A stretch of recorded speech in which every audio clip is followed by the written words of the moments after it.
I just put the link to the event in the chat. Thank you. Hi. You're welcome.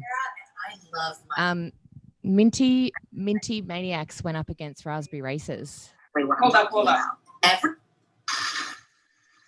down here. This is going to be fairly close.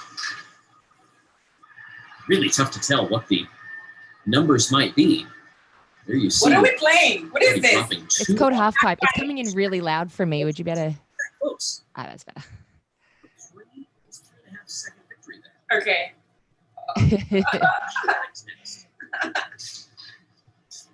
Oceanics. How you doing? Top of the half pipe already. 2 finishers. They've got 2 all the way up to the top. They bump into each other. One of them's going to take the point is to stay in it for as long as possible. Oh, wow. How graceful. Minty Maniacs broke a record, which then got broken. They broke the again. record? Yeah, they broke the record and then it got broken again. I love the Minty Maniacs. It was Minty Maniacs versus Raspberry Races. Oh my God, look at this. How beautiful. Yeah, right? People are going wild. I saw Raldo. Somebody saw Raldo. So what now? Oh, Raldo. Look at this.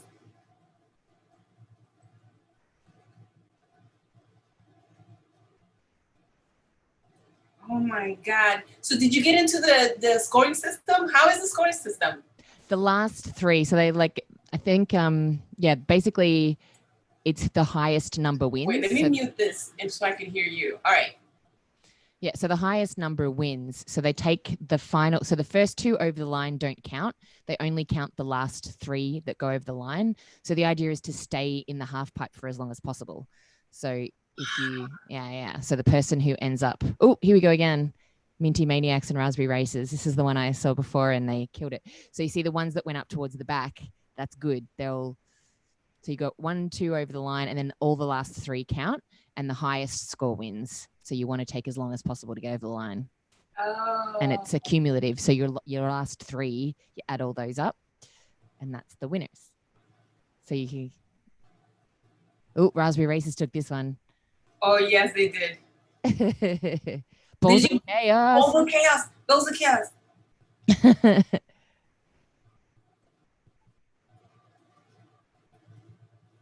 Oh, wow. You see how that one at the back is just chilling? Okay, I see. Wow. It's such good thinking, I reckon. Like Look a way to this. design it. Look at the little details. Look at the little thingies. Yeah. That's so cute. Oh my God, look at this. Oh, they did dancing. Okay. So in this one. So it was pretty close. I think Midnight Wisps. Yeah, because Hazes had 2 go over the line early. Look at the Minty Manias. Oh, look at the Orangers. That's the thing. The Minty Maniacs got a record, and then the Oranges, and it smashed the previous record, and then Oranges beat it just afterwards. It was wild. 1 out. That's 2 out. All right. So then,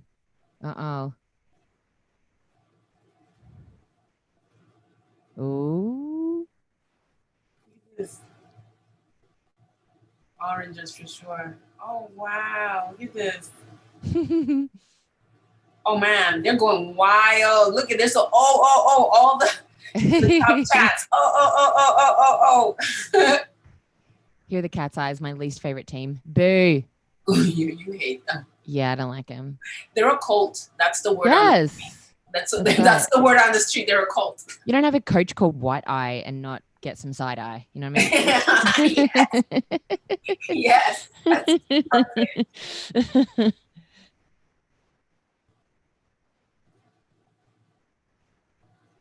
half pipe, Hornets, and let me see this. Oh, the Cat's Eye took that one. Look at their fans. Wow. Wow, what? That's a rambunctious bunch. They were rambunctious, weren't they? Team Momo. Momo. They're the loved ones. They're loved. Yeah, they're like teddy bears. Oh, I don't think Momo's got this by a long way. Oh, wow. Last two in for Momo. Okay, yeah. And the crowd goes wild. Momo. Oh, no. Don't be talking crap about the Oceanics. They're like, the Oceanics are just plain bad. Excuse me? Give them a chance. Go, Momo. Go, Momo. Oh, I don't think any of those are good. Oh, wow. Look at that one at the back. Holding it out. Yep.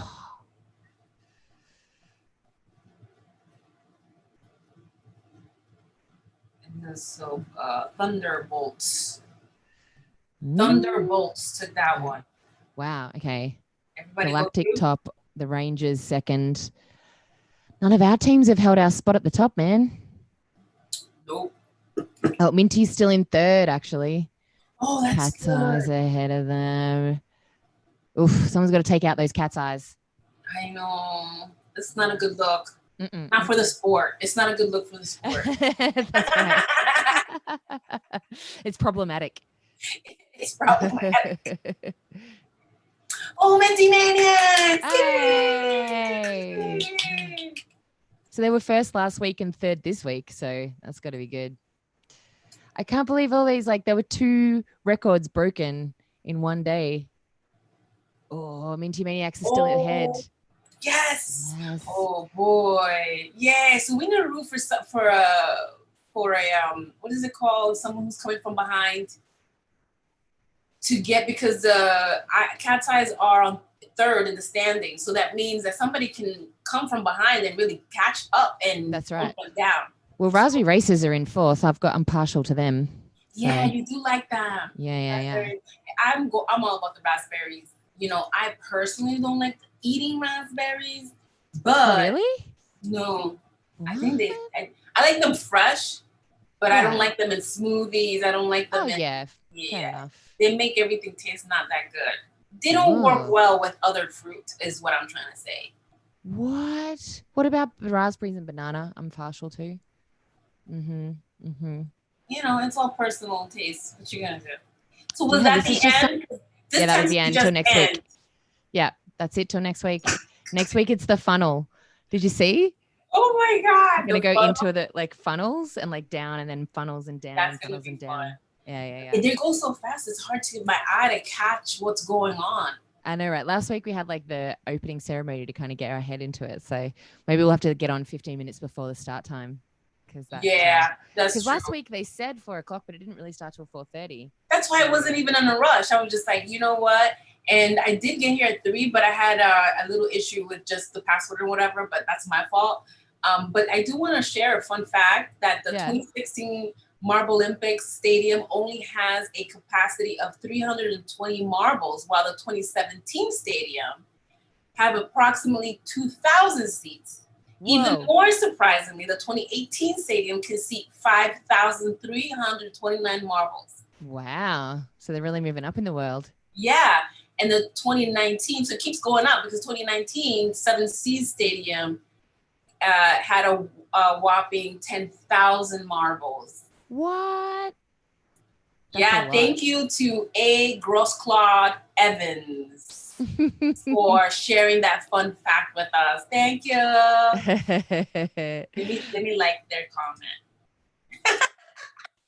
Very nice. I put this up. I actually started doing this setup like an hour ago, and I'm glad I did because my camera wasn't working, so I'm using my computer camera again because I couldn't get my phone camera to work. And then because I'm using the new YouTube thing, I had to like reset everything up to be able to use it. So took a minute. Actually, you reminded me I was gonna have some extra light. Yeah, it always does. This is like when you're at work and you go from one meeting to another. Yeah, like it's hard because like, you know, one meeting ends at 3 and the other one starts at 3. So I attend the 3 o'clock. I'm like, I'm usually like 5 to 10 minutes late because it's almost impossible to just. You would think because you're just online that it would just be like easy to transition, but you have to shut one down and the other one won't start until you shut everything down. Yeah. And sometimes you go from like a go-to meeting to a Zoom meeting. So it's not even, right. you know? Yeah. I just had everything was set up to stream from Kath Burns and I wanted it to stream from MSKS Sports. So that was like a whole situation. So I was literally MSK Sports. MSKS Sports. MSKS. What does that stand for? M7 Catherine Shirley. Oh my God, that's so cool. I love it. Have you seen our channel? No. All right. The last time I checked, it was still under Kath Burns. Let me send you. That's so cool. Let me send you our channel in the chat. I've got like I've got a little playlist set up. And I also like when I set this, where's the chat? Here we go. Yeah.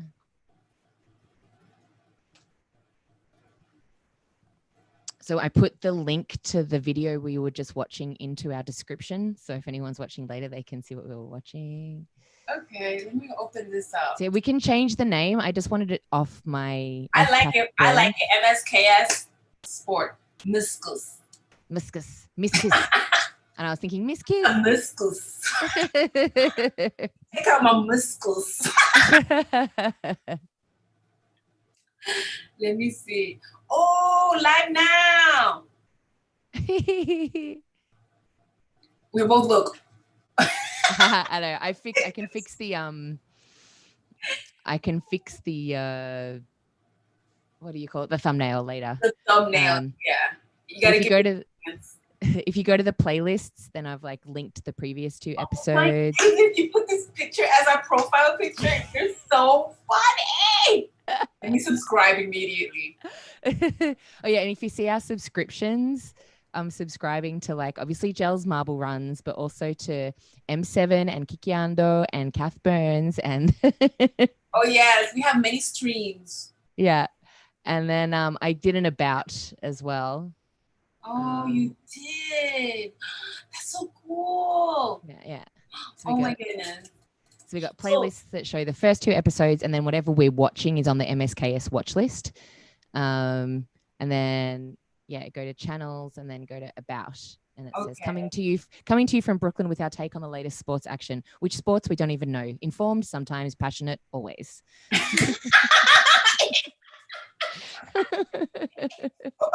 Sometimes.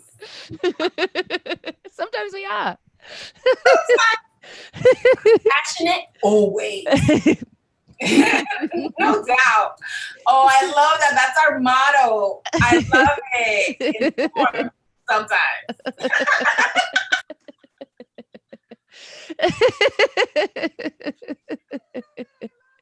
It's coming along. Oh my God. But definitely have to be 15 minutes early for me to be like prepared. Ouch. Okay. I'll ignore that. There's a huge zit coming out this side of the face. No. I got one right here. I had to the ones that kind of hurt, like I touched it and I was like, But thank goodness for makeup. So yeah, I didn't get time to put any makeup on because I was like setting up the stream. So yeah, all good. So I was trying to get it so I could like schedule it so that I could like, because you can have the link ready and be like, follow this link and then watch with us. But we're getting there, baby. We're getting there. We're getting there. So what you've been watching? It's hard. I know that. Listen, I'm gonna say something. All right, the sports world right now, it's like a little dead. For good reasons. We have to do the social distancing thing. I know that the horsey started again. And I love me the Triple Crown. There are different opinions about the Triple Crown this year because it's out of order. And really? Yeah, it's out of order. Stop it. That's scandalous. It usually starts with the Kentucky, and then the second one, I forget the name, and then the third one is the Belmont. Mm-hmm. It started with the Belmont, and the Belmont is not its usual length. It's actually shortened. Why? I don't know. I have no idea. Is it because the horses are out of training because there hasn't been races? Like, I don't know. It seems weird. Or maybe they were trying to be like not out as long, because the Belmont usually is the longest one. We know this, right? So they shortened it. Like, I think it's like half as long as usual. Again, people, don't quote me. This is barely informed, okay? So, this is what I remember from watching the news the other day. Okay. And there's this whole controversy about whether or not if the horse that wins the Triple Crown, is it really the Triple Crown? I want to pick your brain on that, Kat, honestly. I have to say, if they're changing the length of the Belmont, then no, because I think like... Thank you. Thank you. This is what I said. It's not the Triple Crown. Whatever horse wins, it's the coronavirus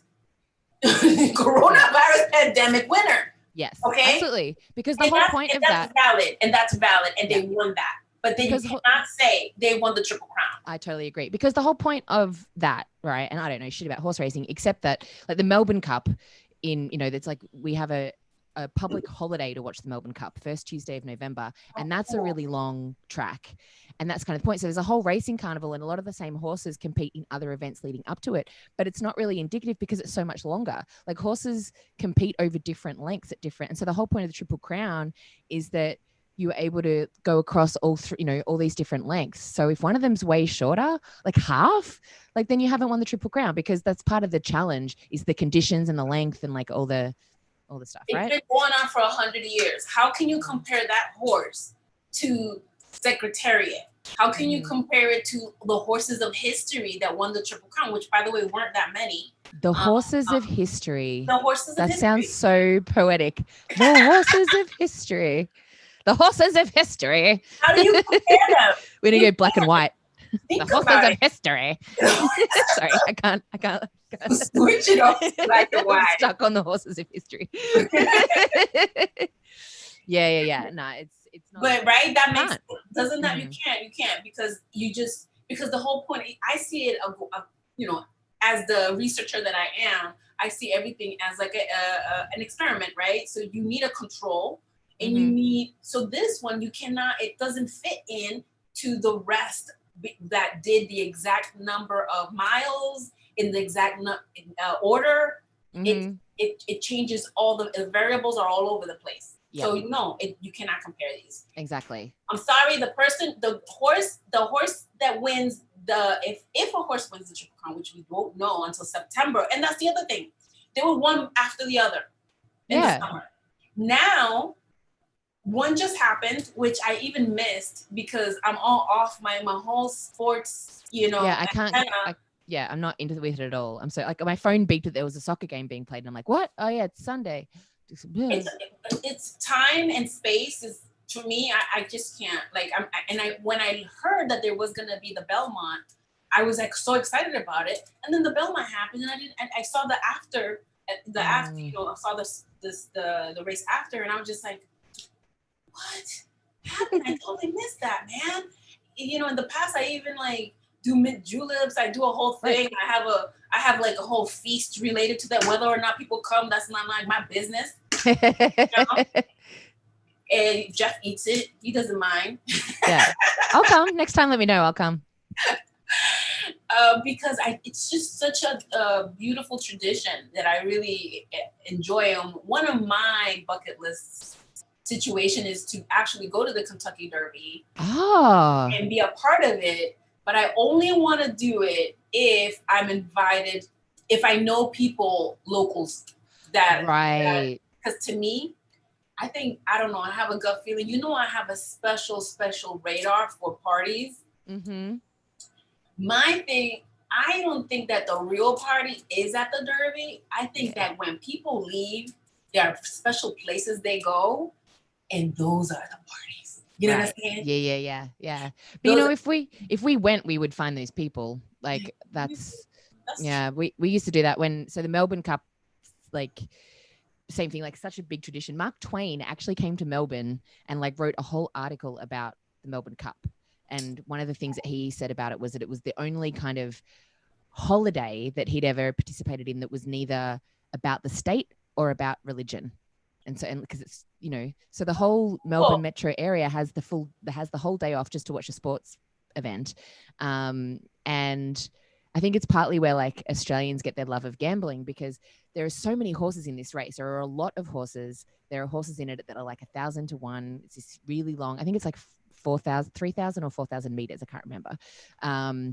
And so you, even in primary school, like everyone's in a sweeps, like everyone, you put like all the horses in a hat and everyone pulls one out and you like back, you know, you support it. And me and my friend and I went, and like, it's one of those things where like, oh, you don't want to go because everyone just like, you get all these drunk people who can't handle their booze because it's like their one party day of the year, falling over and being messy and all the rest of it. And it's crowded and it's crap. But me and my friend rock up, and she immediately made friends with people who were right on the winner's post. So we went and flirted and hung out with them, you know, had some beginner's luck with the gambling. Yeah, like if you got the right attitude, you find the people who know what they're doing once you get there. Well, you know, I always got the right attitude. I know you do. That's what I was saying. But yeah, I'm into that. Like I love in Australia, the thing I love, and I'm sure it happens here, is picnic races, like small country towns where like the one big thing that happens all year is their like main horse race. So like my friend Marcus is from a very small country town called Dedorang in Victoria. And it's like like this town swells, like everyone in from all these other towns comes in for the day. They have fashions on the field, even though it's this like real backwater kind of Aussie town. Some of the races only have 3 horses in it because it's so small. And you have like, and then you have like a tug of rope war, you know, and a foot race around the horse track at the end of the day. And it's just this really family. Yeah. So I always grew up like going to country races. But there's horses, right? Oh yeah. No, it's a race day. It's a horse race day, but it's just very family friendly, and you know, lots of other stuff. There's a lot of events surrounding it. Yeah. Exactly. Unlike the Kentucky Derby, which is all about drinking. Right. Yeah. I mean, don't get me wrong. This is a lot about drinking. The first time I ever went to the Dedorang races, I ended up, and it was kind of expected, but we ended up, because Marcus lived on a farm across the road from the racetrack. Well, he lives on a farm across the road from the racetrack. So you'd finish the races, have more drinks back at the farm, and then go up to the Dedorang pub, and there'd be a band playing. And so you'd watch them all night, and then you'd walk home from the pub, which would be, you know, along the major highway in the country, a good sort of 20 to 30 minutes walk home. And of course I did it in the nude, because it's, you know, what you do after a country day races. Absolutely. Get that butt out. Yeah. let it air out. I remember my friend was also in the nude, but he'd participated in fashions on the field. So he'd been wearing a 3-piece suit when it was like 110 degrees, by the way, with a top hat. So he was like, and he was like, come up to me, he's like, Kath, we're getting nude. I'm like, oh, okay. So he was already nude and he was carrying his top hat, and it was pitch black. So you couldn't really see anything unless a car came past and the headlights would come up. And he was like walking along with his top hat, like covering his junk, and then like, wee, and like showing people as like, yeah, a little sideshow. Yeah. And then we're like, hey, Nick, isn't that top hat a rental? Oh. That's horrible. Sorry for the dude that wore that after that. Unfortunate. So, in talking about sports, there's one sports story that I've been following, which is really interesting. Have you been hearing or following the story of what's going on with NASCAR? Oh, I haven't. I've just seen headlines, but it seems like I've seen a lot of people of color suddenly wanting to watch NASCAR. Like me! Yay!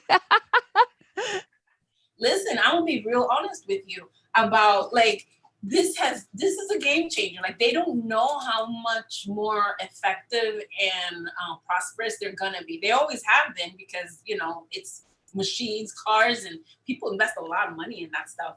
But everybody knows now about what's going on with Bubba Wallace, the only Black race car driver in NASCAR today. And he reminds me of my nephew Seul, who, by the way, just graduated high school. Oh, congratulations, Seul. And he's so cute. And so when he was younger, his dream was to be a NASCAR driver.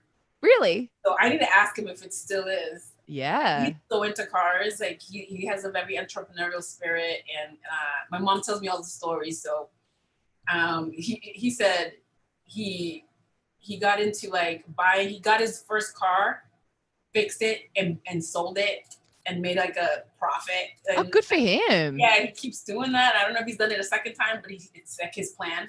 Oh, good for him. Yeah. I strongly believe he's gonna be a millionaire. He's just starting. Yeah. He has that heart, you know. But anyways, so I've been paying attention because, you know, I have this nephew who's really into these cars and whatever, and so I've been like, oh, so what's been going on? And so Bubba Wallace just asked, since we're all talking about Black Lives Matters and all these topics and anti-racism, like, let's stop using the Confederate flag. Let's just like stop doing that because it's hurtful.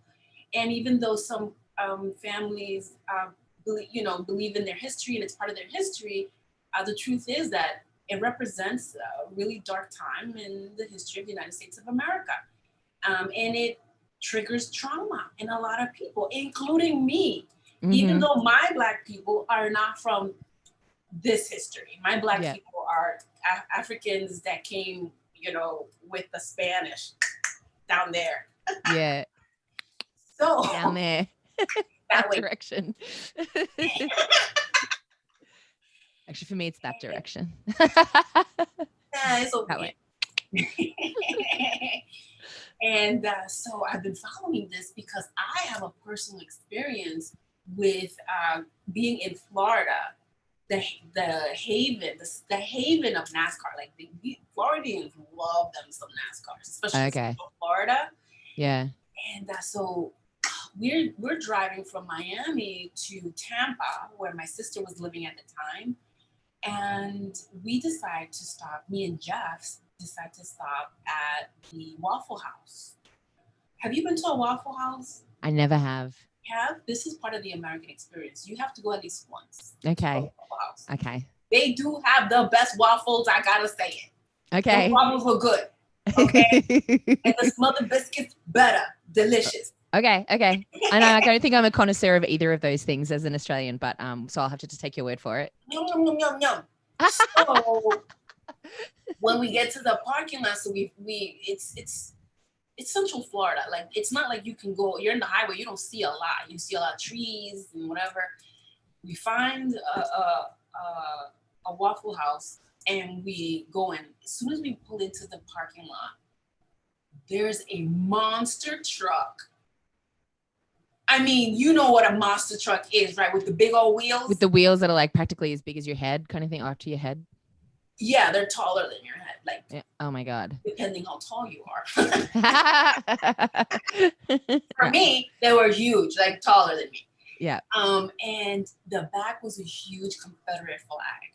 And my desire to go into Waffle House and eat waffles, like I was so excited, and all of a sudden I see this monster truck, and it was full of mud and it had like bumper stickers of guns. It was too much. It was too much.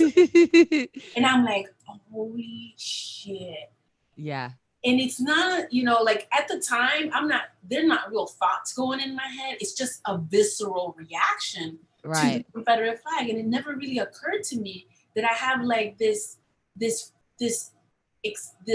reaction to it, this response to it, until now that I've had all this time to think and process. I'm like, yo, like it's based on like some historical facts, that it wasn't just me being like weird. Right. But I remember being like, Jeff, I don't want to go in there. I don't want to go in there. I mean, and him being the white man that he is, he's like, it'll be fine. What's wrong? Like, there's nothing. I'm like, dude, I might get shot. Right. You don't know. This is my reaction. I'm not being crazy. It's true. Yeah.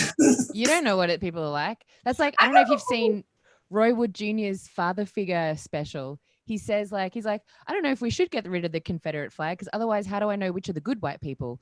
Like, at least I know that if I pull up somewhere and there's a Confederate flag, I probably shouldn't go in. Like, it's kind of handy.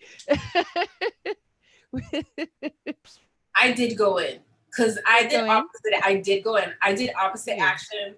And I was just like, listen, I'm gonna go in because why not? And this is your life, and you want waffles. And if they why should you not have waffles? If they shoot my way, I'm gonna like grab Jeff, let them be. You be my shield, like okay? Human shield, white husband, human shield, for sure. What else is he good for? I go in, and there were other people of color in the restaurant.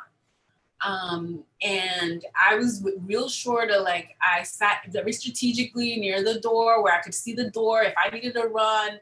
Like, these are the things that go through my head. Of course, Jeff is just like, oh, waffles. Ooh. Right. But that's the whole point. You have to be always just that extra layer of thinking, the extra layer of trauma, the extra layer of like watching your back. That's part of the privilege that I have, that I don't have to do that. Right. Exactly. So I'm like sitting there, and then I'm like, the whole time, like I still enjoyed my meal, but let me tell you, turns out that these monster truck drivers, they were crocodile hunters. Whoa. How did you find out? Because they were loud as fuck.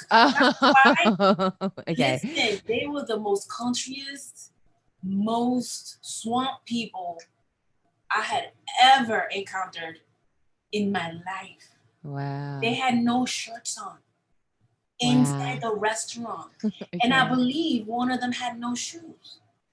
Oh my goodness. They were the only ones. And how do I know it was them? Like, I don't know. I just knew those are the people. Those are the people. When they left, they were wrapping up actually while we were in. So when they left, this is how I can tell the story, because it was confirmed that they got on their monster trucks and left. But once I was in, I knew it was them. There was no doubt in my mind that it was them. But they had no shirts. They were throwing food at each other. What? I was clutching my pearls. I was like, I can't. Oh my God, I do declare. I was like, I cannot. This is a lot for me right now. This is a lot for me.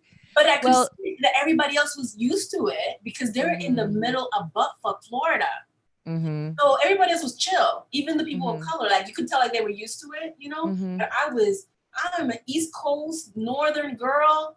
We don't do these things. No. We go into restaurants with no shirts. That's like, right. But I think you're missing something key here, which is that, you know, as the dominant supreme race, that wearing your shirts, not wearing your shirts in a restaurant is obviously the thing you're meant to do. Like everybody else is wrong, obviously. I have no idea. That was the craziest thing in the world. So linking this back to Bubba Wallace and his request of bringing down the Confederate flag, like I have such a visceral response because I already had it, and then I had this experience in Florida.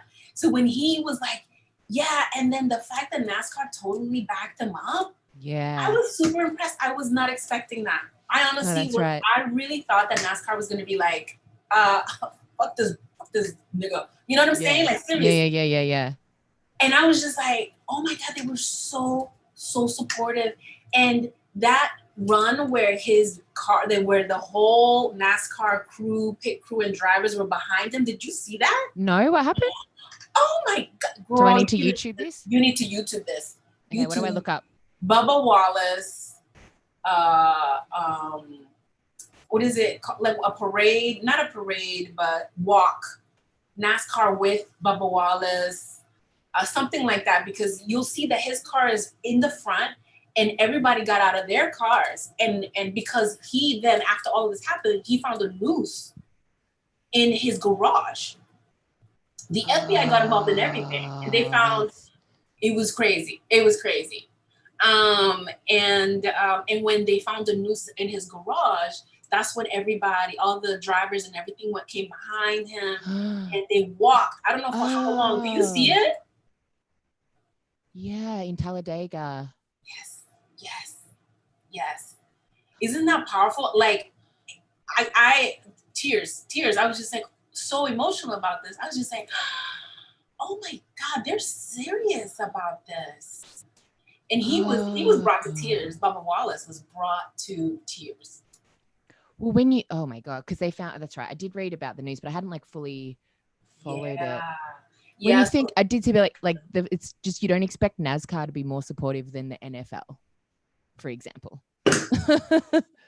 Yes, exactly. Thank you. It's because the reason that I thought that for sure they weren't going to say it, I thought they were just going to be quiet. I didn't think they were going to say anything. And, you know, thank goodness, thank God that they proved me wrong. Like, honestly, because the reason I thought that is because it's a majority white sport. Like, most of the drivers are white. Yeah. And they don't, if they want to, they can ignore this and it's not a problem for them.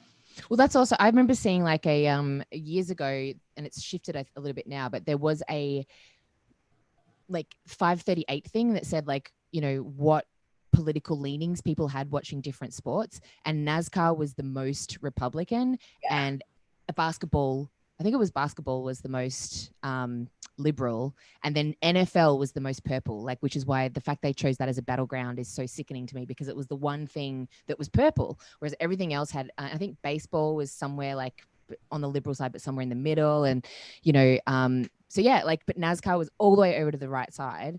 And but like, yeah, like, have you ever been to a car race like live?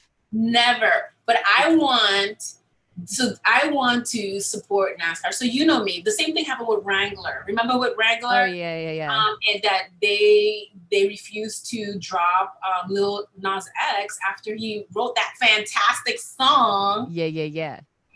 That people were upset because Wrangler's going down the toilet because they're using black artists. That was ridiculous. Right. Or so black artists aren't allowed to sing country music or something. Yeah, that's a huge thing too. I'm like, excuse me. Yeah. There were black cowboys too. Yes. Thank you. Yes, they were. Mm-hmm. And no, just not forget about cowboys. How many black people are just country people, like proud country people? Mm-hmm. Okay, they're proud of their country and where they come from, and they've come from small towns, and they love their country music. Yeah. Anyways, so about the NFL, and this is other thing, you made a huge point, which is I didn't think if the NFL owners, who by the way still haven't said jack shit about anything, how is NASCAR going to say anything? So that blew my mind completely. That's right. The other thing I heard, my housemate was telling me that so a lot of the good old boys, you know, down south who like have cars with Confederate flags and all the rest of it. Like, there's some people who've been like, hey, you know, guys, like the whole reason we have souped up cars and like is so that we can drive away from the cops fast. Like, when did we, as like good old boys from the south who like our fast cars and our alligator wrangling and like making illegal moonshine, when did we start liking cops? Like, what the hell is this? Like, there's a whole movement from the rednecks to be like, wait, we don't like cops either. What the hell are we doing? So, oh my God, that makes such a great point. Right? Like redneck people who are trying to be like, you know, and maybe they're rethinking the whole Confederate flag thing of like, you know, they saw it as like a, you know, as a like a Dukes of Hazzard kind of, you know, I did like drive around. Yeah, right. I did like with the Hazzard. They were cute. So some people see like that cultural connection. I think they haven't thought that deeply about it. So they have this cultural connection to the Confederate flag, which is like driving fast cars and running away from cops and wrestling alligators and all that sort of stuff. And those people will be like, but we don't want to be racist, and we don't want to like the cops either. So can we carve out our own thing away from these white supremacist motherfuckers? Like, that is kind of cool too. That's like such a big that is cool, right? I dig that. And I think NASCAR is feeding into that side of it. Is like we can have all the things we love about this sport and not also be racist dicks about it, you know? Totally. Listen, I read a quote today. I just finished the book and I wrote a quote today that made me think about it. Oh, I took a picture of it. Hold up. It's a quote from Charles Darwin. Ah. Yeah. He wasn't known for his progressive ideals. No, he wasn't, but he was a man of science. Yeah. Hold up, I just had it. There we go. Here we go.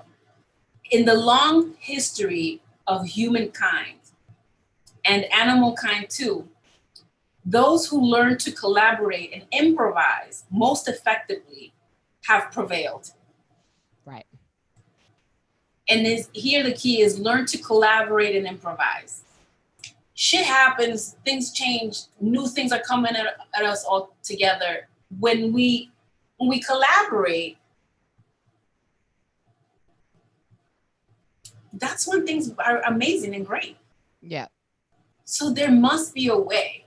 There must be a way for all of us. You know, we don't have to be best as friends, but there's definitely we would be helping the ecosystem, our environment, if we were just respect each other equally. Yeah, there's a whole new way, I think, and that's the point of like, you know, it doesn't have to be like, I think people get stuck in thinking, but this is the way it's been done before. Or like when people say like defund the police and they go, oh no, then there'll be no police. Like no one who's saying defund the police is saying don't replace it with something. The question is to start having a new conversation about reimagining from the ground up what replaces it rather than just making increment. Like we are so far past incremental changes in anything, whether it's like economics, racism, the ecosystem, all that sort of stuff. So like, you know, don't start arguing about, oh, defund the police upsets people. Police shooting people upsets me. So let's just start from scratch. Like we have to start from scratch. And yeah, and everything has to, rather than thinking like, you know, I see people arguing about, well, this hasn't worked and that hasn't worked. I'm like, really? As a species, as all these people coming together, we can't think of something brand new that's never been done before and try that. Like we have to just keep relying on old things that haven't worked and arguing the merits of things that don't work. Why don't we start from scratch? We can't start from scratch. But the thing is, we don't have to start from scratch. There have been small little projects and pilots across the nation that have proven that community police, when the community gets along with the police and the police comes in and it's police their own or people that they have embraced as their own in their community, those small communities have really improved considerably. Right. Like I've read these studies, like they exist. Now it gets harder when you get someplace like New York City where there's millions of people. But I would be totally okay with like belonging to a community group that was just like 5 blocks around here.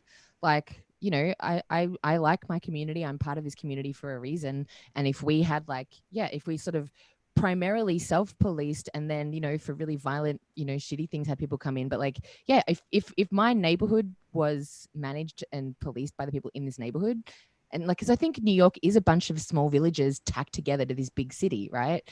So, you know, we have to live local, especially now we can't get on public transport. So, you know, you have to be able to walk. It's not like suburbs. Like you have to be able to walk to your shops. You have to be able to walk everywhere. Everything you need has to actually be in walking distance. Whereas in the suburbs, you are more spread out and you don't really know your neighbors and all that sort of thing. So I think it could happen in a big city as well. It just requires some imagination. And I also want to just mention that since this is MSKS sports, that the police, I don't know in other states, but in New York State and New York City in particular, the police has done a marvelous job in terms of like in doing things for the youth.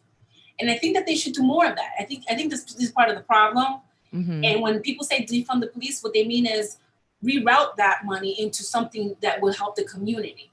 And one of those things that has helped the community is the Police Athletic League. Oh, have you ever heard of the PALs? Mm-mm. So the Police Athletic League, and I, as a social worker, have referred so many gifted, talented athletes to the Police Athletic League, and they're useful, but they're always struggling with funds and money. So stop buying some military equipment and put some more money up in your PILs. They're amazing. You know that here I live across the street. There's a little park where there's a basketball court, and every summer they have tournaments. Right. So there's different tournaments, and one of them happens to be for the Police Athletic League, and they do great work. And I know for a fact, and I've heard stories of professional athletes that their beginnings were with the Police Athletic League. Oh, so, that's interesting. And why aren't they focusing on that? Like, focus your energies. And I think, a lot of it just has to do with leadership. But they need to focus on the positive aspects. There are positive aspects to policing, and there are frameworks already established that really are awesome. and that are shift that working. energy to that. That's interesting too, because one thing I've always said about living in America compared to Australia, because Australia culture is built on sport, for better or for worse. There's good things about that and bad things, but the barrier to entry here it seems so much higher. Like, you know, if you like, you know, most of the world, soccer is a sport for everybody because you just need a ball and a pitch. And here, like, it's money. Yeah. Everything is run as a youth program to make somebody money instead of getting kids out of the streets. Like the barrier to, I mean, if you've got a good enough school, I guess there's sports there, but in Australia, like everyone plays sports. You show up and you play sports and there's like a nominal fee. Maybe there's a uniform. Well, that's why basketball is the way it is. Basketball is easy. There's basketball courts everywhere. You can go and all you need a ball, and you can get a ball basically anywhere, and you play basketball. So it's easy. So they've got this grassroots thing. Soccer, especially for us people, city people, there's no space. First of all, you need space. Yeah. And there's not a lot of space in New York City. Yeah. And the spaces that do exist, that are big enough, green enough, tend to be for, accessed by the privileged. That's right. Well, that's the thing. I was taking my young friend to his soccer game, right? And we got off the bus and we were walking around to where the pitch was, and I saw what looked like a lovely park and this beautiful lake and these gorgeous, like, interesting birds. And I was like, oh my God, this beautiful park, why is it fenced off? And he said, that's the school, Kath. Like, we were walking the long way around this fancy ass private school all the way down. And that's where the soccer pitch was. And like, they had these beautiful grounds and this is just a high school. And I'm like, oh my God, this is crazy. Or you also have to be kind of the best. Like in Australia, you don't have to be good to play sport. You find a team, you join the team, you play for fun. That's it. And if you're no good, you just stay on the crappy team. And if you're good, then you get on the good team and then you tour or you do all this other stuff. Whereas, I remember, like, I feel like here, if you're not on the first or second string team, then you're just not playing sports. Like the whole thing is very like divided and privileged and us and them. And and so that police athletic league seems like a perfect way. Yeah. Fund that and get more people like, because team sports, it gives you a sense of community. Like for me, it kept me out of, keeps you out of trouble when you think, well, on Saturday I've got to go play, I've got to go play sports with my friends and I can't show up like having smoked a bunch of weed the night before with my mates because they're going to rely on me to play well. Like, it keeps people out of trouble when you've got, a community and teammates that are relying on you. Yeah. So I'm looking right now. It is a New York City thing. The Police Athletic League is an independent, nonprofit youth development agency in New York City. The PAL is funded by a combination of private donations and public funding sources and is a designated charity of the New York City Police Department. So it needs to stop being a charity and just be part of its own department. Honestly. Yeah. Why not? And of course, I say it's so easy, right? But no, you'd have to really consider like the organizational structure and figure out ways, because I feel like it's a underutilized format for community relations. If you think about it, you could really sports is a unifier. I mean, that's why you and I like it so much. Yeah, that's right. Totally. So you can just sit there and just like yell and scream and like throw something at the TV at your own risk. Man, it's interesting what you said at the start of the call. Like, it feels. I wrote it down so that I wouldn't forget it. I got you. It's on our descriptor. So, I think like the whole sport's starting up again. So like Australian football, as we've said, has started up again. English Premier League started up again, and it's weird. So English Premier League, they crowned their winner this week because Liverpool was so far ahead and they just needed a few results to go their way. And so there's still like a lot of games left, but they've won. But because of the way the Premier League is, there's still like that question of, the bottom three, who's going to get relegated, who's going to come up next season, and then who's going to make top four to play Champions League. And like all those things are still in play. And my team has been so terrible this year, and it's devastating because my team's Tottenham, and a couple of years ago we were like on a level with Liverpool where we were both competing for Champions League titles, we were both competing for top spot, and they made the right investments and kept moving forward, and we have dropped. Like, so it's just like the whole season I've been like, I don't want to watch it. So but it's and I got so used to not watching sports that it's only just gradually starting to seep back in that I see the result and I think, oh, what happened? And so I'm finally going to get my Aussie rules, because the thing is that like Aussie rules that only just started. It's not the end, it's only just started. And I was thinking, well, who cares? The league's been interrupted. None of it makes sense. But I mean, Australia's doing pretty well with coronavirus, and so it looks like the season will continue. And it's, there's the quarters are a little bit shorter, but basically it is still football as we know it. The season will still count, and my team's doing pretty well. So it's I'm like, oh, I need to start paying attention. Like I need to actually get my game on. So, my team lost by 2 points, which is very small. It was like 63 to 65 against last year's runners up. So last time we played them was for them to get into the grand final, and we missed out, and they creamed us last year. Like I was like up until 5 a.m. watching this terrible game. So that seems like an improvement, but again, it is hard to, is it an improvement? She's a fan. Yeah, She's stood up to watch a terrible game. I love it. It was so bad. Oh my God. So, well, it was to see if we were going to get in the grand final or not, right? And I knew we weren't going to see my team play. I thought I wouldn't see my team play till March. As it turned out, it was until June anyway. So, yeah, I just haven't quite got my juices flowing yet on the sports stuff. You know, I think it's all of us. We're all off. We're all, by now, I think, what is it? Is it May? I don't even know the date. It's the 28th of June, 2020. I think basketball would be already ended. We would know who would be the champion. And oh man, the Lakers were doing so well. Oh my God, the league was so good this year for the first time in ages. I really was feeling it for LeBron James, the bestest of the best. And there was a couple teams, Kawhi and the Clippers were right at his heels. There was just so much excitement, and then all of this happened. And I know, there was so much. I don't know how you're supposed to bring that excitement back. It's because now the controversy. Have you heard the basketball controversy? Is there? Some players are like, no, we're not going to start, and some players like, yes, we got to start. So there's a whole band led by Kyrie Irving. Kyrie Irving, is that his name? Mm-hmm. He's in Brooklyn now. Mm-hmm. And isn't he injured? He can't play anyway. Is he what? Oh no, I'm getting confused. There were so many players that were on Brooklyn that were injured. I was like, isn't he injured? He can't play anyway, but he wasn't him. No, he was the one that wasn't injured. He was the one that wasn't. Yeah. And then the other one was the one that you're thinking of probably is Durant. Yeah. Kevin Durant. Yes. And they both spoke up about how they shouldn't start basketball season because it would take away the attention to all the anti-racism protests. Interesting. Yeah. And then the other band, of people were like, no, we have a duty and we can speak up, and sports has always been a medium, especially in basketball. They have more freedom to speak than the football players.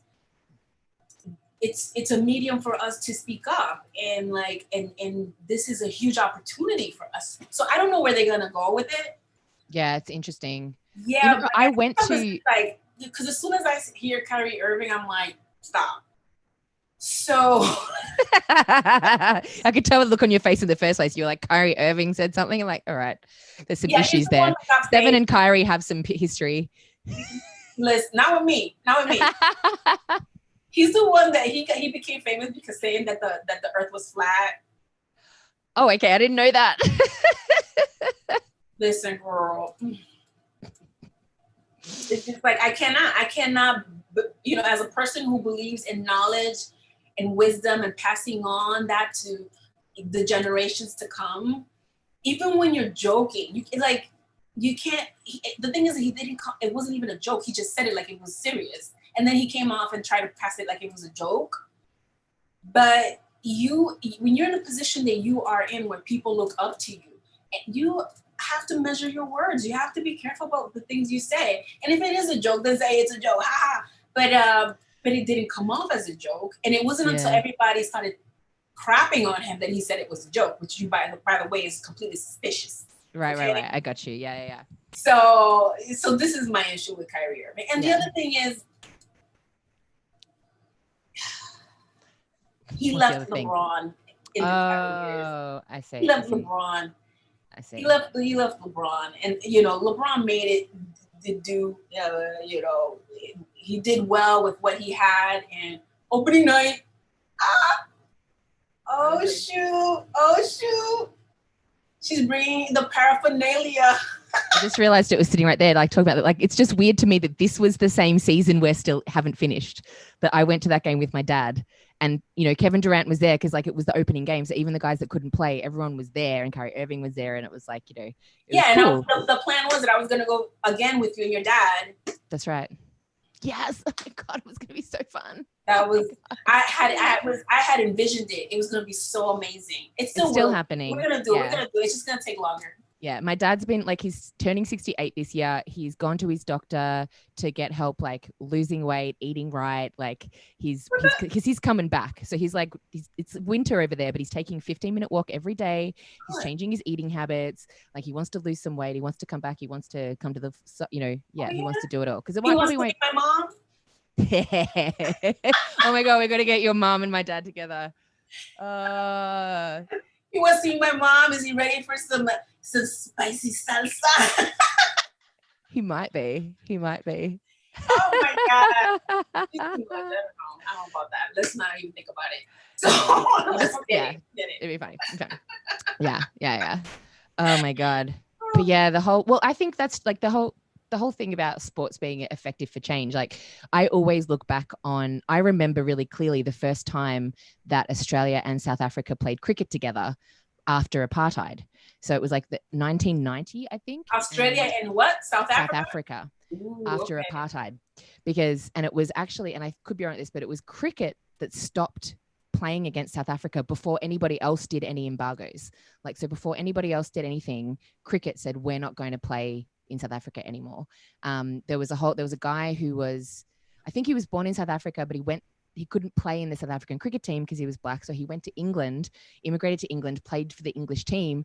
And then they left him off the touring team to go to South Africa because the South African government said, no, he can't play here.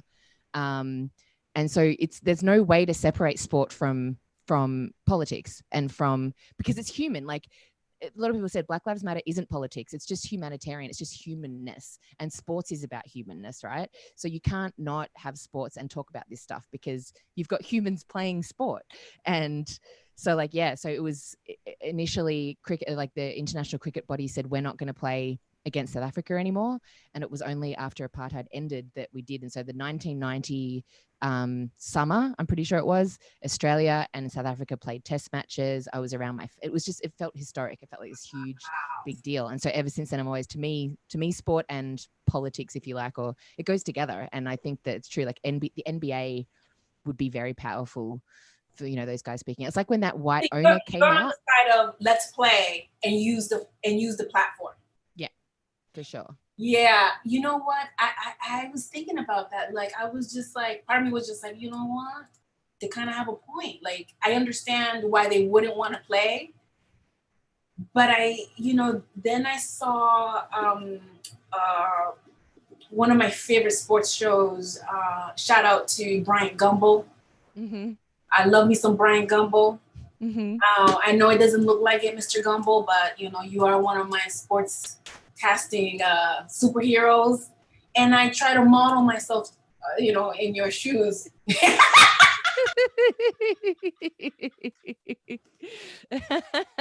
to wear your shoes, and they're really big. Aww. We're just starting out. We'll get there. One day, someone will say the same thing about you. And but he's awesome, and he killed it. Yo, Kat, you need to watch this one particular episode. Okay. Where at the end, he talks about Blackness and his experience. Ooh, was it on? What so show is he on? Sophisticated and elegant. It's HBO. It's HBO? It's HBO. But if you have Hulu, you might be able to get it.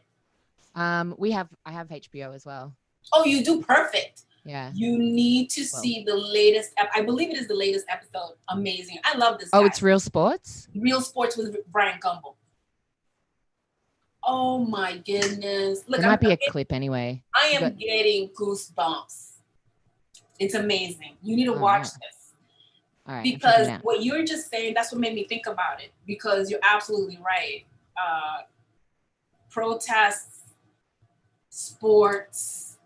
So this clip, it's 2 minutes long, and it says host Bryant Gumbel offers a personal commentary and shares what he calls the black tax. Is that what it is? Yes. All right, I'll check it out. Oh my goodness.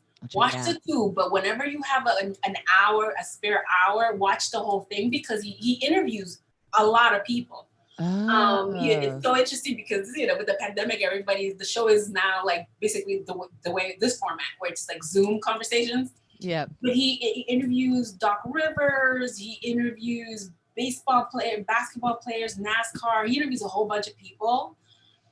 And it's like so interesting to see. Another show that I highly recommend is Shut Up and Dribble. Okay. And that's produced by LeBron James. Yeah, and I don't know, I don't know how accurate this is, but I'll say it out there because that's our brand. Informed sometimes.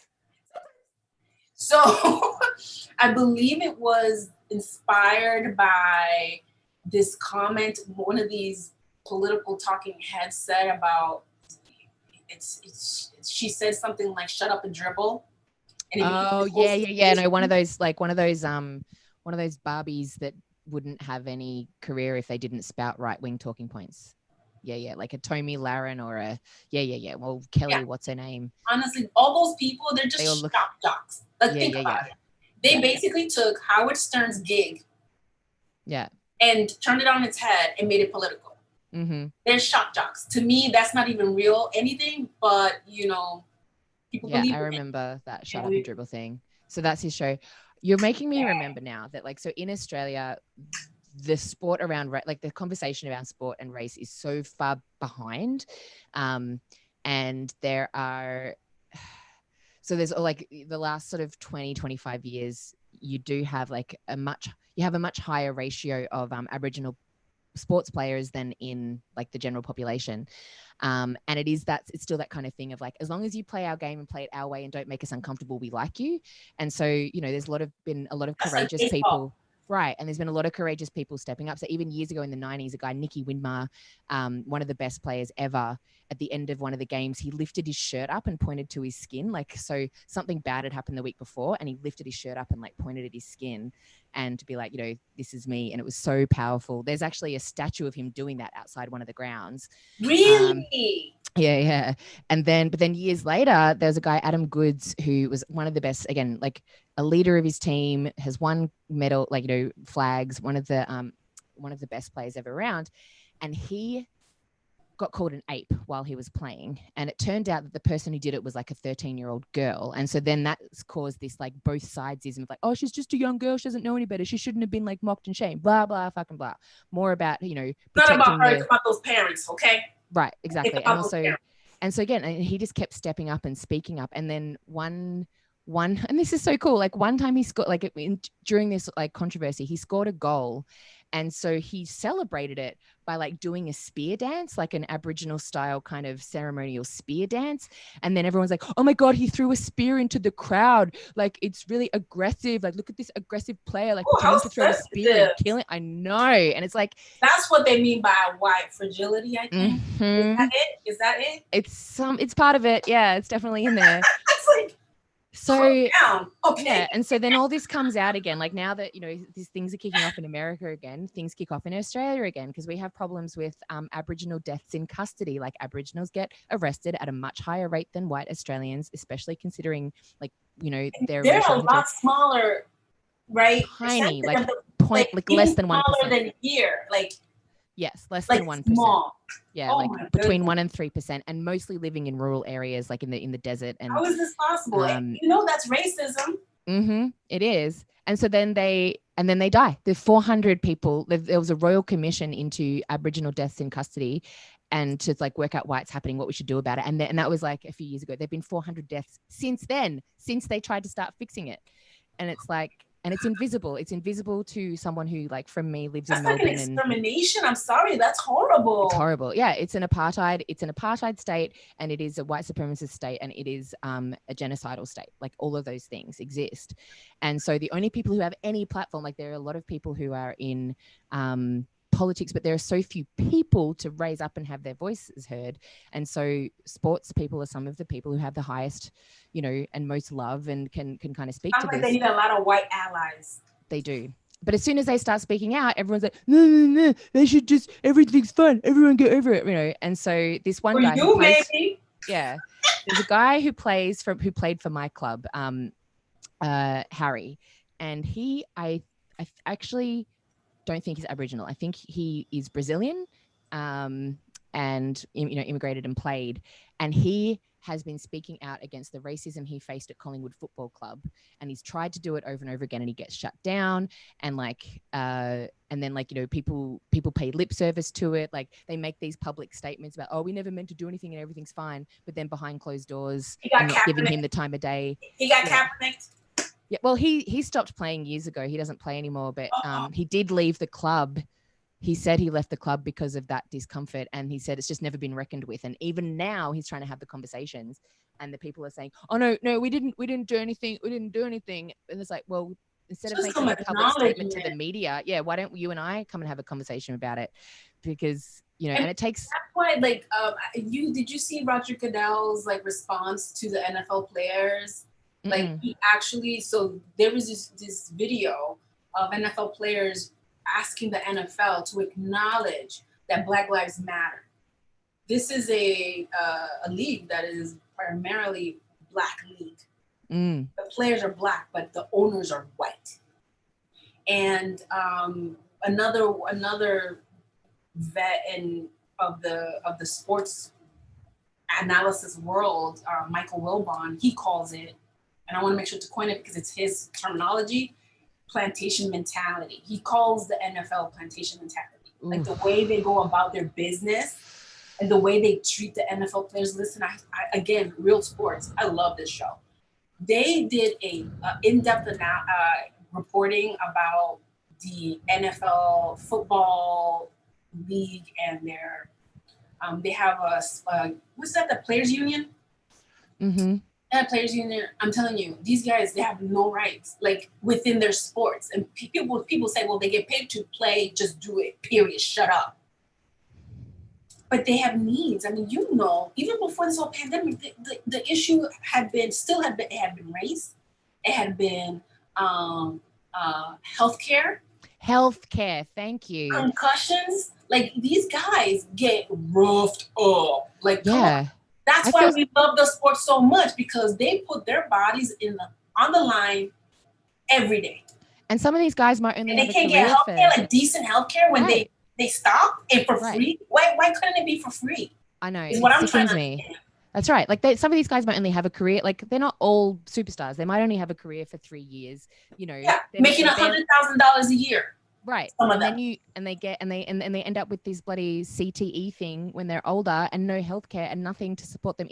That is sick to me. And then these owners are making bank and all that. And it's the same as the NCAA, right? NCAA, oh God, right? Collegiate sports. Oh God, we need a whole other episode for that. Let them pay, people. Let them listen.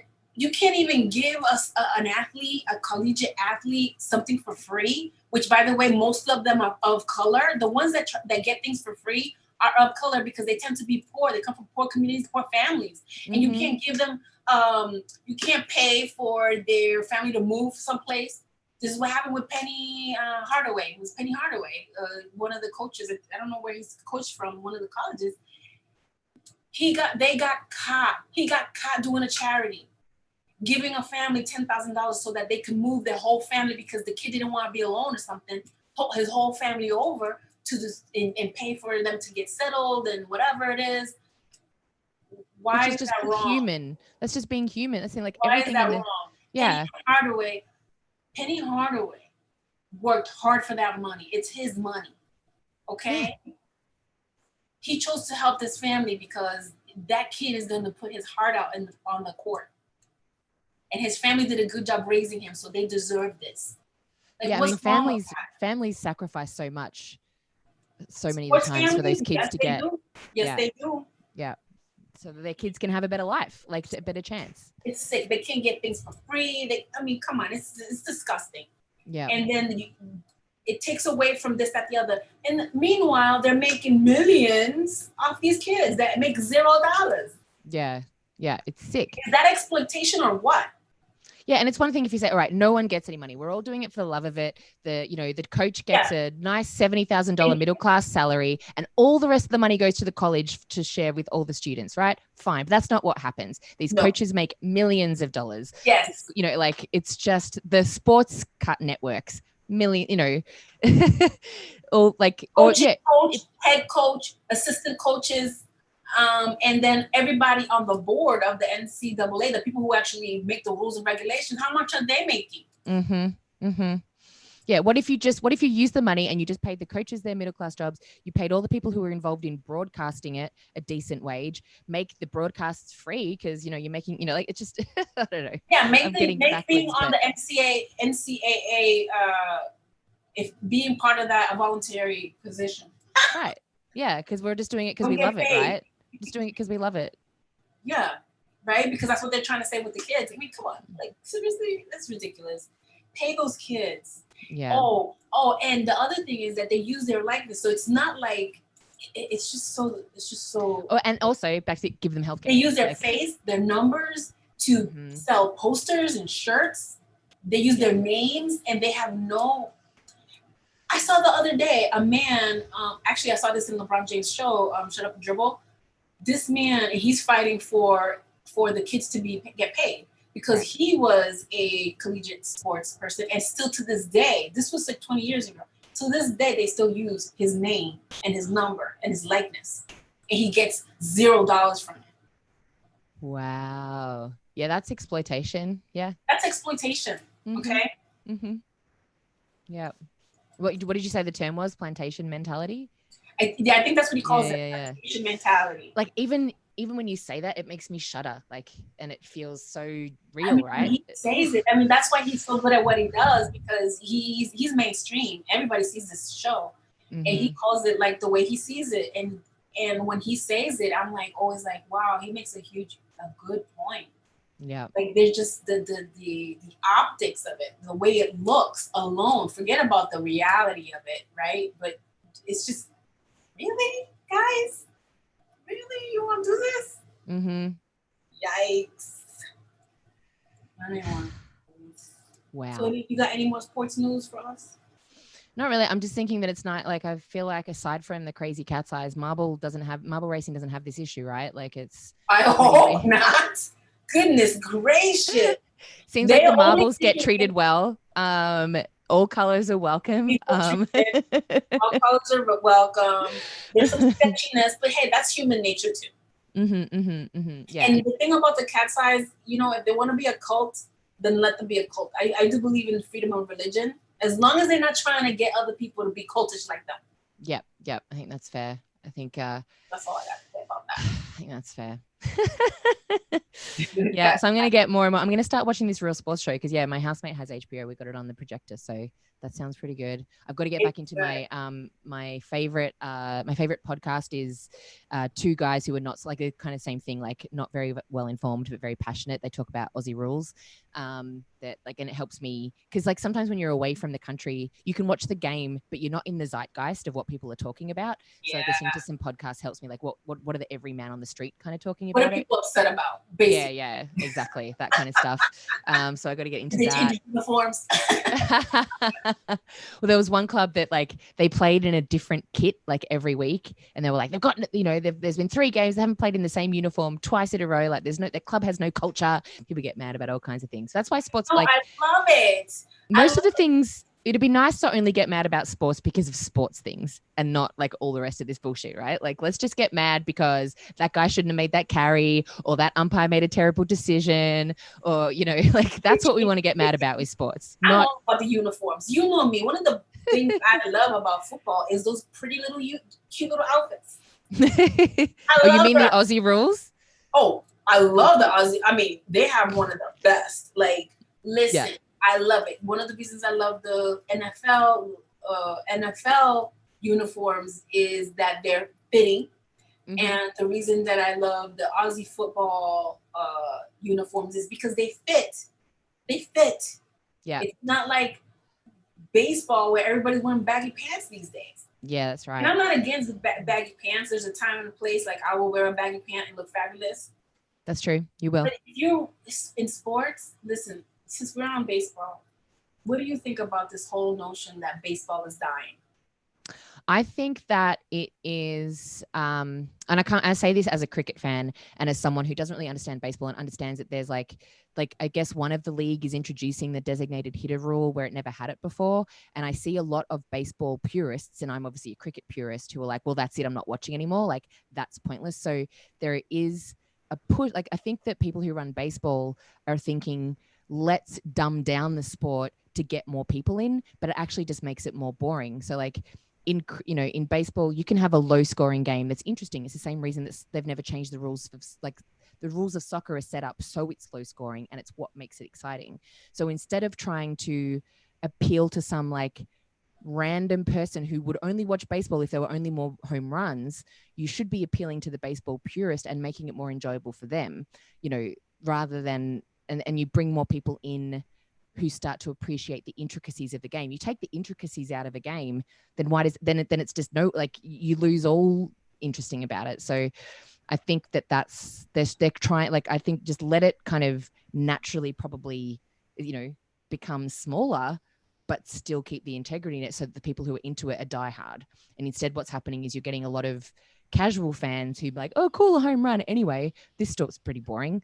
Like, they've just made it more boring, I think. And that's what I think and that's mostly an opinion from other baseball purists that I sort of resonate with as a cricket purist. Okay.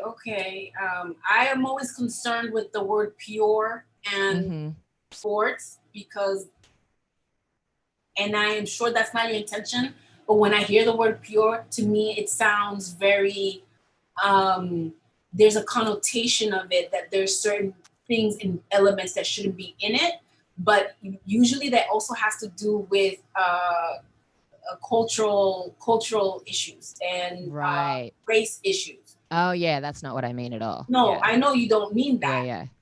But that's what's triggered in me when I hear the word pure. I gotcha. Like, Harry Potter and like Muddle Blood. Oh yeah. You know No, so what I mean is something like, so in cricket you have like, the original cricket was test matches. They went for 5 days. Well, actually, they just went till someone won, and they shortened it to 5 days. And then they introduced a 1 day version, and they introduced a half day version. So 2020. And when 2020 first came out, I was like, well, real cricket goes for 5 days, and this 2020 stuff is ticky tacky, boring, whatever. Now, the thing about it was that, because originally, I think that anytime you have a sport like that where they designed 2020 at first to make batting easier. So like in cricket, they think people want high scores, so let's make it easier for the batsman. But that actually just makes it boring. The whole point of cricket, when it's interesting, is when there's a balance between the batting and the bowling. And in 2020, over time, a balance did occur. So now I quite enjoy 2020 because, to me, what pure means in cricket is that you have an even balance between bat and ball. And if that means there's a stalemate, that's the excitement. Like, don't we enjoy a tie? Don't we enjoy a close match? I don't enjoy just watching a batsman and that's in baseball as well. They're trying to swing it so that it's easier for the batters, but that's not interesting. Just having a whole bunch of home runs isn't interesting. It's the battle between the pitcher and the batter that makes it interesting. And if you've shifted the game rules so that it's easier for the batter, then why is that? That's not interesting to me. So that's what I mean by pure. I understand. Yeah. But I think that the issue in baseball is a lot more than that. This is interesting because I was talking to Jeff recently about places where the thing about cricket is it's more popular than baseball, right? A lot more people watch it. Yeah. And it's not going to die at all. This is like, it's going to, go on and on and on forever. The problem with baseball is that there's pockets. Right. Japan, Dominican Republic, and the United States of America. Right. Pretty much. And so, my peoples came in and they have their own twist to baseball.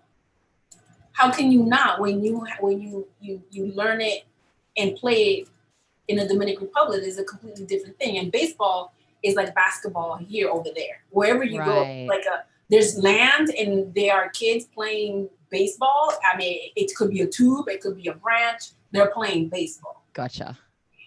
So it's huge. So there's things, this is the part that I think that is hurting baseball. And I am not a baseball fan. I have family who love baseball. They love the Red Sox. I gotta hear these conversations. And I always watch I do like the championships. Yeah. Yeah. Those are exciting. I like going. My dad and I go to the Mets when he's here, and me and my stepdad as well. Like, I like going to the games. When I first moved to America, I was like, I'm going to watch baseball all the time. And I'm like, oh my God, there are 400 games on. I don't have time for that. It's too much. Yeah. To me, it's way too much. Yeah. I think that the season should be shorter. The games need to be shorter. I got all sorts of opinions. Hey, Major League Baseball, if you want some opinions and you want me to write it out in a memo, I'll send Seven will send you the memo. Yeah. And they should listen to you, honestly. I got all sorts of issues, okay, with baseball. Mainly that it's boring. So, and the things that make it exciting is the stuff that they're trying to get rid of. So I was introduced to this concept of the unwritten rules of baseball. I see. Okay, first of all, why are they unwritten? Cricket has unwritten rules as well, which is like, it comes from when these games are so old, and it's to me, it's the that same in is cricket. like classist. To me, that means, because that reminds me of like rich people make up rules so that poor people that even when they become rich don't know how to be rich because they're unwritten rules. Like I have so many issues with this. It hasn't been fully formulated in my brain yet. But to me, there's something there that is underneath all of that. That's why I have an issue with it. Right? Like, I get you. There's something there. Like, why unwritten? Write them out. Write them out. Yeah, Isn't that the fairest way to go about this? So, the Dominican baseball players, they have flair. Hello, they're Dominican. Of course they got flair. But they can't show their flair. That's right. They make everyone boring. They want everyone to be professional. Like baseball in the 70s was like so many punch-ons, so many riots. Like that's like, look up 10-cent beer night in Cleveland and how that went down. Like, you can't do this with your bat. Like, why can't you do this with your bat? Like, do this with your bat. Right? Like, why not?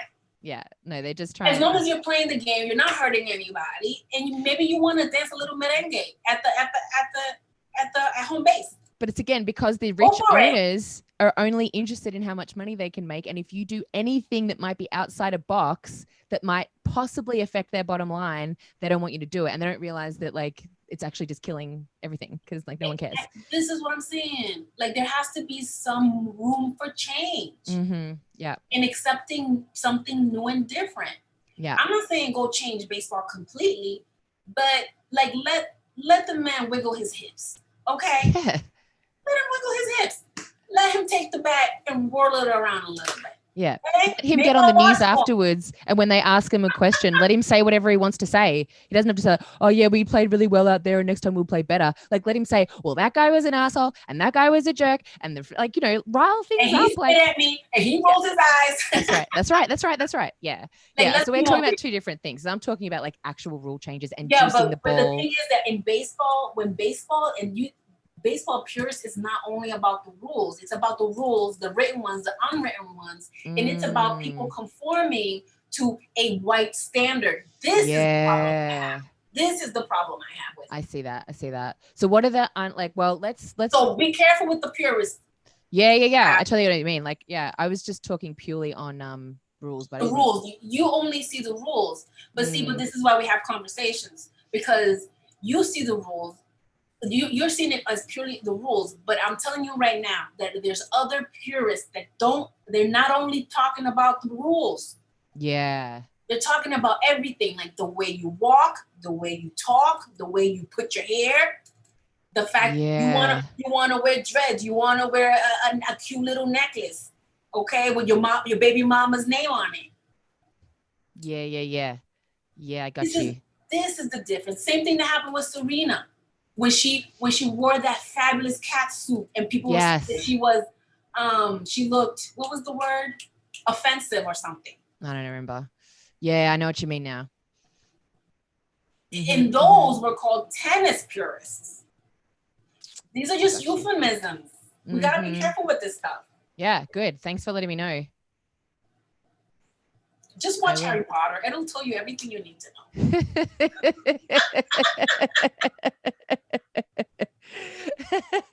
That's the solution for that. And watch Harry Potter. Listen, another sport that it is on, and I know you're not that so much of a fan, but you know I am, boxing. Oh, yeah. I don't get it. A beautiful new prospect on the scene. He's only has like 4 or 5 fights under his belt. Asian American Brandon Lee. Okay. There's a lot of significance there because you know Bruce Lee's son was Brandon Lee. Oh, I didn't know that. Oh yeah. Cool. Oh yeah. Number one, the attitude, the confidence, the athleticism. He's one to look for. You look out for Brandon Lee. Brandon Lee, and he's a cutie pie. Always smiling. Ooh, we have a friend who might be interested in him. Oh, Brandon Lee? Mm-hmm. Ooh. We have a mutual friend who's quite into Asian Americans at the moment. You know who I'm talking about. Okay. I don't want to call her out. Oh, please don't. We don't want problems. Oh, yeah, cutie pie. Okay. He is coached by his father. It's a family business. And, I think he's going to go far. I saw a fight. It was Shakur Stevenson against, who was it? Shakur killed it. Shakur Stevenson. Who was it? Shakur Stevenson. Of course, you never remember the guy who lost. Why? You don't remember the name, right? It was Caraballo. It was versus Caraballo. Ooh. Got him good. Once we're allowed to hang out again, I'm gonna have to come watch a boxing match with you guys. Oh my god, it's so much fun. Yeah, it's so much fun. It is so just you and me. Like, you know what I mean? It's just these two people. And that's why that's why it's you can play it now with no fans really. But it's interesting because I've seen already several fights. What you need to get into is female boxing. Okay. Oh, okay. That's the one we need to watch together. The next time, what is her name? Claressa Shields fights. You need to see this woman. Okay. Flint, Michigan, represent 100%. I think she has like 5 gold medals. What? Claressa Shields, you said her name is? Look her up. Yeah, I'm gonna look her up. Gorgeous woman. I've got so much homework to do. And I cannot wait. Her last fight that I saw was against Germany. What was her name? The horse, the hammer. Let me see. Okay. It was Claressa Shields. There must be highlights there. Claressa Shields. Oh yeah, there's the hammer. Oh, her Twitter feed is fire too. Oh. Yeah, she's a good one, and she's an activist. Like I can see that 100%. Her hometown of Flint, Michigan, suffers a lot. Yeah. About the water and all that other stuff, and the riots that happened. I think it was a year ago, and so she represents 100%, and she's such a winner. And I just love her so much. And when she's not fighting, she's the sweetest thing. She's so cute, and I love her outfits. And but when she's in the what is this called? Ring? Square? The ring. I always confuse me because ring, I think circle. Yeah. But it is called a boxing ring, right? Yeah, but it's like it's a square. Yeah. It always messes with my brain. Anyways, when she's in the ring, she gonna kill you. I love it. Love it. She gonna kill you, okay? The other one that was supposed to fight in the same card as Shakur Stevenson was Michaela Myers. She's another favorite one of mine. What I'm trying to say is female boxing is on the come up. I reckon I can see that. And I think it's coming up big time. Yeah. I think I could get into boxing because I understand like there's technical things around it that I don't understand. And, you know, I think that every time I've tried to watch it, so one time Jesse and I went to like a bar to watch a fight. I cannot remember who was, but it was like one round like it was this huge build up. Everybody was out and the fight lasted one round. And then another time we went and watched, and we were watching all the undercard matches, and the person we were with like had a little bit of a mental breakdown during it, and we all ended up having a fight and had to leave before the main event. About the boxing? Just about a lot of things. Like there was a lot going on that night. It was like, but the boxing wasn't helping. Like someone who like didn't necessarily have their shit together was like, man, getting all uptight and stuff. And it was we gotta go. I think so. Yeah, some mental stability helps when watching boxing. Yeah, and then beyond that, I guess I don't usually. So because I'm not already into it, I'm not going to like pay for the main event stuff or whatever. So we do. I just. Yeah, but I know like my dad always like, because in Australia it was always Friday night fight night. Like that was the big event on TV. Was like him too. Yeah. So I'm sure I could get into it. Your dad likes boxing. Yeah. Ooh, we're gonna get along. But we just don't. Again, wouldn't necessarily pay for it. So it was one of those sports I didn't watch growing up. So I didn't get. Because the big fights, it's like pay-per-view. But I like to watch the young prospects. There's a show, Showtime, The Next Generation, which is they're all free fights. They don't have Showtime either. Yeah, they're new. Yeah, well, boxing got consolidated. HBO used to do boxing, but they stopped. Yeah. They refocused their brand to be more about new content. And so they had one of the best boxing shows was the HBO. Oh yeah, actually I watched it in the Olympics. That's the time I've gotten to watch most of it. When it's in the Olympics. Amazing. Different rules completely, but really? Yeah, the rules change. There's rules, amateur rules, and then when they go professional, the rules change. How they change, I don't know, but they do. Because when they, it's a huge deal. When you go from amateur to professional, they have to learn new sets of rules. And sometimes a very successful amateur sometimes doesn't do very well in the beginning because the rules change and they have to get used to it. So that's why the reason I like boxing so much, it's such a sport. So like it's a one person sport, but if you hear boxers talk in an interview, they always say we. It's a little weird. So it's like, we did a great job, so they'll ask them, how did you think you did in the ring tonight? And they'll go, we did great. We did an amazing job. We worked for this, da, da, da, da. And they always say we, because even though it's this one person in the ring, yeah, for that person to do their best, everything needs to be in line. Yeah. That means their camp, their relationship with their coach, their relationship with their families, relationships with intimate others. Any drama comes into play. Right. So it's fascinating to me. So one of the things I argue with Jeff all the time is like, I like to hear the buildup of how they got to the fight. So when you see a boxing match, there's always this, like, the analysts talk about, this is what they did for the camp, this is what happened. I like to hear all of that because that gives me a good, oh, wait a minute, a little too much there. I wasn't going to tell anything. I was quite I'll get mine out. Too much there.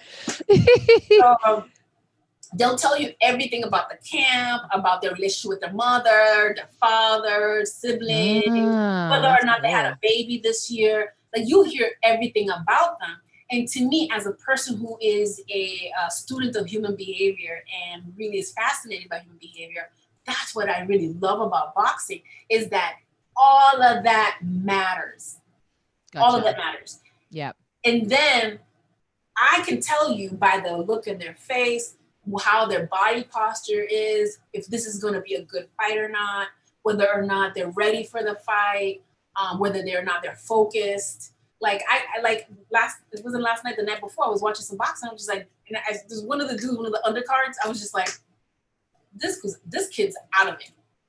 He didn't look into it at all. Right. And in the corner, and also you get a sense about the corner. So sometimes when, during the end of a round, they'll go to their respective, corners, and they'll sit there, and that conversation to me tells me a lot. There are camps or corners that lie completely to their boxers. It's fascinating. They lie to them. Yeah. About what? Yo, like, you're doing great. Keep doing what you're doing. We're winning this when it's obvious. Right. So they're not winning on points. Okay. They're not winning on points. So you get all, like, this is the thing about boxing is like for the person who doesn't really follow boxing, and I'm gonna tell you, I don't follow boxing like that. Like, I can't tell you who's ranking, la la la la la. But I have my favorites, and there's certain boxers that I look forward to watching. There's some I always like to look at the young kids. Like, for example, there's this one kid, I haven't seen him in so long that I don't remember his name, but he's called the Monster. This new kid for this, he's not new anymore. He came out about a couple years ago as a professional. They call him the Little Monster. This kid, I can't wait, because then they get introduced. And then you don't hear about them again until they start making waves and they start, building their career, and they start being like 10 fights, 15 fights, 20. Like, the people that you see at pay-per-view, they're at 30, 40 fights. Right. Is it Naoya Inoue? The Monster? Yeah. Let me see. Naoya, Naoya, Naoya Inoue. Wait, it's Japanese. Sorry. Naoya Inoue. Is there a Mexican flag next to it? No, it says it's Japanese. Oh, so no, it's a different guy. Well, he might have the nickname Monster too. But this kid, I'm telling you, I can't wait to see him fight again. And I haven't seen him for a while, so I hope he's doing okay. Because that's the other thing. Sometimes you don't hear about a boxer because he's in prison, he's in jail. Maybe he's so broke he had to get a job. Like, it's a really interesting sport. It's a really interesting sport, and it's hard to be successful at it. So when you see somebody in the ring, you know they're there because they really, really need to be there and want to be there. Yeah. And I love the stories. I'm a story person. Yeah, you've sort of sold me on that. It's like, the whole like everything that comes into it. And yeah, all right. I'm going to check out Claressa Shields for sure. I'll do my homework. Yeah. I'm going to check it out. Awesome. I mean, if you think about Serena Williams,